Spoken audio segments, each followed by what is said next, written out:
জয়নাল উপজেলা স্বেচ্ছাসেবক দলের সংগ্রামী আহ্বায়ক জনাব আহমেদ হুমায়ুন জামাল, উপস্থিত জয়নাল উপজেলা বিএনপির সংগ্রামী সাধারণ সম্পাদক জনাব জসিম উদ্দিন, উপস্থিত জয়নাল উপজেলা বিএনপির সংগ্রামী সাংগঠনিক সম্পাদক জনাব জয়নাল আবেদিন, উপস্থিত সিলেট জেলা স্বেচ্ছাসেবক দলের সংগ্রামী সিনিয়র যুগ্ম আহ্বায়ক আন্দোলন সংগ্রামের প্রিয় মুখ জনাব মিফতাহুল কবির মিথ্যা, উপস্থিত সিলেট জেলা স্বেচ্ছাসেবক দলের সংগ্রামী যুগ্ম আহ্বায়ক জনাব আব্দুল মুনিম, উপস্থিত সিলেট জেলা স্বেচ্ছাসেবক দলের সংগ্রামী যুগ্ম আহ্বায়ক জনাব দুলাল চৌধুরী, উপস্থিত সিলেট জেলা স্বেচ্ছাসেবক দলের সংগ্রামী যুগ্ম আহ্বায়ক সৈয়দ সারোয়ার রেজা, উপস্থিত অত্র এলাকার কৃষি সন্তান অত্র ইউনিয়নের খাদিক দলের চেয়ারম্যান আজকের সঞ্চালক জয়নাল উপজেলা স্বেচ্ছাসেবক দলের সংগ্রামী সদস্য সচিব জনাব শাহাবুদ্দিন শিহাব ভাই সহ স্বেচ্ছাসেবক দলের সর্বস্তরের নেতৃবৃন্দ, সংগ্রামে উপস্থিতি।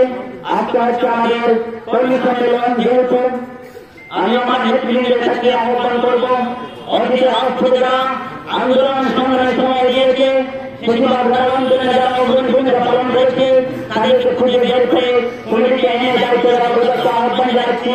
তাদের সাথে সাথে আরেকটি কথা বলতে চাই, বন্ধুগণ, যেহেতু নির্বাচন আসন্ন, ফেব্রুয়ারিতে নির্বাচন শুরু হয়ে ইনশাআল্লাহ একটি মহল নির্বাচনকে বানচাল করার জন্য উঠে পড়ে লেগেছে। বিগত 17 বছর এই দেশের মানুষ সুস্থ সুন্দর নির্বাচন থেকে বঞ্চিত হয়েছে। সংগ্রামী জনতা, আগামী জাতীয় সংসদ নির্বাচন অনুষ্ঠিত হবে ইনশাআল্লাহ। কোন পাকিস্তানি চর, কোন কুচক্রী মহল, দেশ বিরোধী চক্র নির্বাচন বানচাল করতে পারবে না ইনশাআল্লাহ।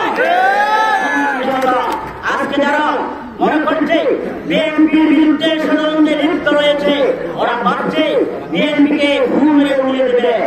এই দেশে বিএনপি কঠিন বাংলার মতো দেশে আসে নয়। বিএনপি প্রতিষ্ঠিত হয়েছে শহীদ রাষ্ট্রপতি জিয়াউর রহমানের হাতে। শহীদ রাষ্ট্রপতি জিয়াউর রহমান বিএনপি গঠন করেছেন এই দেশের জন্য, এই মাটির জন্য, এই দেশের আবার মৃত্য গঠিতার সুখের জন্য। দল হল বাংলাদেশ জাতীয়তাবাদী বিএনপি। সংগ্রামী মুখ্যমন্ত্রী জনতা, আপনাদের কাছে বলতে চাই, আপনারা যেতে থাকুন। আমাদের নেতা জনাব তারেক রহমান ওই বাংলাদেশের মাটিতে পা রাখবেন ইনশাআল্লাহ। তখন দেখা যাবে আমাদের নেতার সামনে যত ধরনের কুচক্রী রয়েছে সবাই নস্যাৎ হয়ে যাবে, নস্যাৎ হয়ে যাবে। আমরা ফিরে যাবে গণতান্ত্রিক আন্দোলন করে আগামীতেও আমাদের নেতা জনাব তারেক রহমানের নির্দেশনায় স্বেচ্ছাসেবক দল ফিরে যাচ্ছিল। আগামীতে সেইভাবে মাঠে থাকবে এবং এদেশের মানুষের গণমানুষের দাবি দেওয়া আকাঙ্ক্ষা পূরণ করবে, এই আশা ব্যক্ত করে সকলের কাছ থেকে বিদায় নিচ্ছে। আল্লাহ হাফেজ। বাংলাদেশ জিন্দাবাদ। শহীদ জিয়াউর রহমান, দেশ নেত্রী বেগম খালেদা জিয়া জিন্দাবাদ। তারুণ্যের